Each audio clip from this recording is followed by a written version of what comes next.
नमस्ते बेटियों, खुश रहिए। आई JVN Muskan Kumari from the Department of Science and Technology, and I'm working here as an assistant professor in Jyoti Vidyapeeth Women's University and the Faculty of Education and Methodology.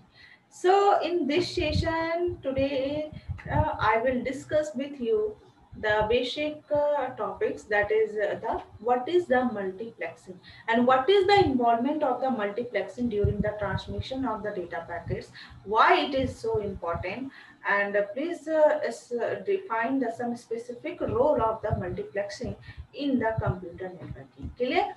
So for to make these topics very easily understanding to all of you, I'm just going to share some files with you, is that it, which will help you to better understanding these things.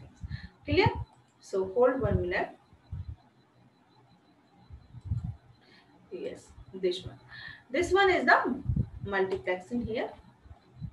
Okay, so what? Multiplexing is basically what?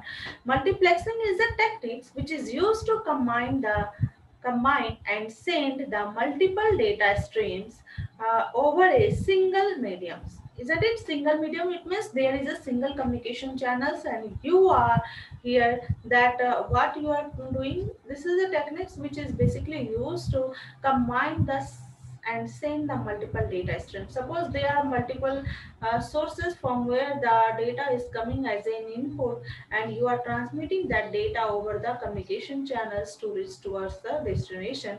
So you are combining that all the data packets into one formation of one packets with a different sequence number and transmit over that communication channel. So this is called the multiplexing. Multiplexing is basically achieved by using the device called the MUX. Okay, which combines the input lines to generate the single output lines, multiple input lines to single output line. Okay, multiplexing follows many to one and n number of inputs and one output line. Okay, so if you talk about the demultiplexing is just vice versa of the multiplexing, in which multiple output will be generated via using a single input. Clear?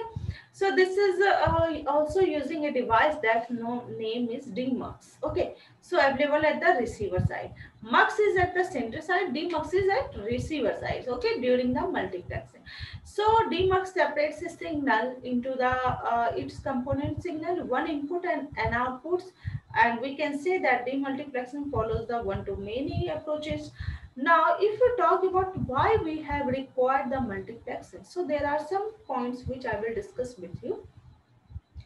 Transmission media is used to send the signal from the sender to the receiver. The medium can only have one signal at a time. Isn't it clear? So, if there are multiple signals to share on the medium, same communication channels, then medium must be divided into such a way that each signal is given has some portion of the available bandwidth, isn't it? For example, there are 10 signals and the bandwidth of the medium is 1000 units. Then 10 units is shared by each signal. Okay, 10 units is shared by each signal. Then 10 signals will be cover the 100 units. Now, if we talk about the multiple signals share the common medium, there is a possibility of the collision and the error generation and the loss of the data will occur during this one. So transmission services are very expensive. You can see here the basic concepts of the multiplexing. As you can see here, there are two devices. One is MUX, used for the multiplexing. Another is DMUX, which is used for demultiplexing. Here you can see that the n number of inputs are coming to the MUX, isn't it? And the MUX is the multiplexer, DMUX, demultiplexer, comes to the and passes through the devices that name is MUX and comes to the DMUX devices. Here you can see that one link n number of channels is here. So an n number of outputs also may be generated here. Okay. As you can see here that n number of input is coming to the mux devices, passes through devices, and they are generating one output signal, and this one output signal is comes towards the demux and producing the n number of outputs. Clear? And this one signal is working as an input and n number of outputs will be generated here. Now the n input lines are transmitted through a multiplexer, and multiplexer combines the signal to form the composite signal also. Now someone will ask to you what is the advantage and disadvantage will be the multiplexer. So, more than one signal can send over the same single medium channels. The bandwidth of the medium can be utilized very effectively, isn't it? So there will be multiple techniques which we are using for the multiplexing. Here, the you can see here that what FDM, frequency division multiplexing, WDM, wavelength division multiplexing, time division TDM, time division multiplexing, and time division multiplexing is basically divided into two parts, that is synchronous time division multiplexing, asynchronous time division multiplexing. Now if you talk about the FDM, frequency division multiplexing, then this is the analog techniques. Frequency division multiplexing is the techniques in which available bandwidth of single transmission medium is subdivided into the several channels also. So you can see here very clearly that this is the frequency range here, device 1, device 2, device 3, okay, is given in the above diagram. Single transmission media is subdivided into single transmission medium is subdivided. This is a transmission medium, single transmission medium, and this is divided into the multiple several frequency channels, which is for the device 1, device 2, device 3, and each frequency channel is given to different devices, isn't it? Divided into multiple channels 1 to 5, 7 to 12, 4 to 9, 14 to 19, and this channels is given to the multiple devices. Device 1 has frequency channel of range 1 to 5. Device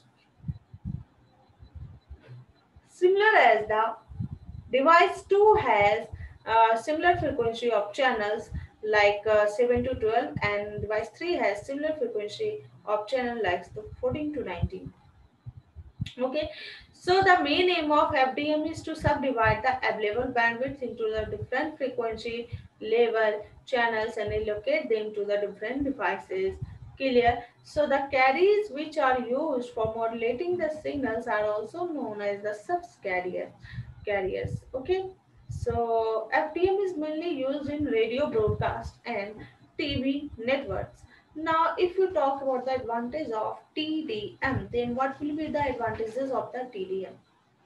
So, FDM, frequency development multiplex.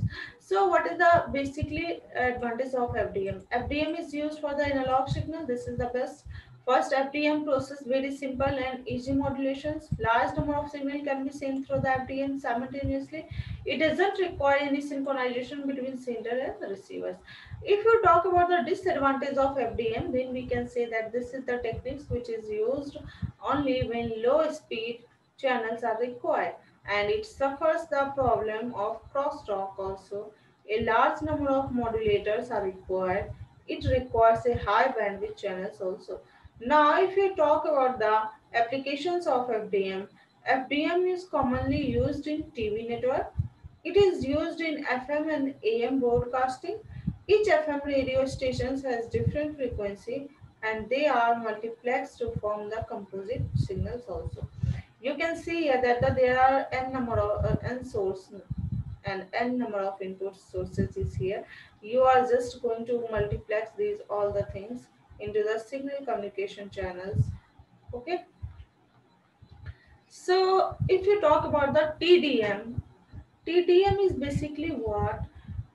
TDM is digital techniques. In frequency division multiplexing techniques, all signal operates at the same time with a different frequency, and but in case of time division multiplexing techniques, all the signal operates on the same frequency with a different time. Okay, so in TDM techniques, the total number of time available in the channel is distributed among the different users. Therefore, each user allocated with different time interval. known as the time slot at which data is to be transmitted by senders also. So user can control the channels for the fixed amount of the times also. TDM, the signal is transmitted in the form of the frames, and frame contains the cycle of slots in which each frame contains one or more slots dedicated to the user. So it can be used to multiplexing both and digital and analog signals, but mainly on the multiplexer digital signals. Okay, so now if we talk about the TDM's types, there are two types of TDM: synchronous, asynchronous. Synchronous TDM is techniques which is used in time slot is pre-assigned to every devices.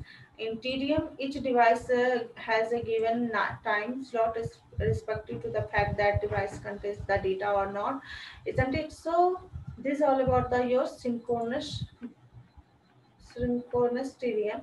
If you talk about the asynchronous TDM, then this is the basic here, that asynchronous TDM is also known as the statistical TDM, and asynchronous TDM techniques in which time slots are not fixed. As in the case of synchronous TDM, the time slots are allocated to only those devices which have the sending of the data. Therefore, we can say that as asynchronous time division multiplexer transmits only the data from active workstations. Now, if you talk about the concept of the asynchronous stadium, then you can see here that there are multiple sources where the data are coming here in the multiplex, and they are arranging in the same orders of assigning the orders of the source of the data packets. Okay, so this is all about your multiplexing. What is the multiplexing, importance of multiplexing, their types we have discussed in this session. So students, if you have any problem regarding this session, then please let me know regarding your query and whatever you haven't understood in this session. So please drop your query into the comment section box, through which I will handle that query with you in the next session. Okay, and so also read the multiple possibilities question which will arise through these sessions, like will you find the multiplexing and demultiplexing with a diagram. What do you mind by, what do you mean by the FDM? Isn't it frequency division multiplexing? What do you mean by TDM, time division multiplexing? Isn't it? So please be prepared for this all type of the questions if it is asked in the examination. Okay, and also refer multiple standard books, and also use the multiple websites through which you can easily read these topics in the easy way. Okay, thank you.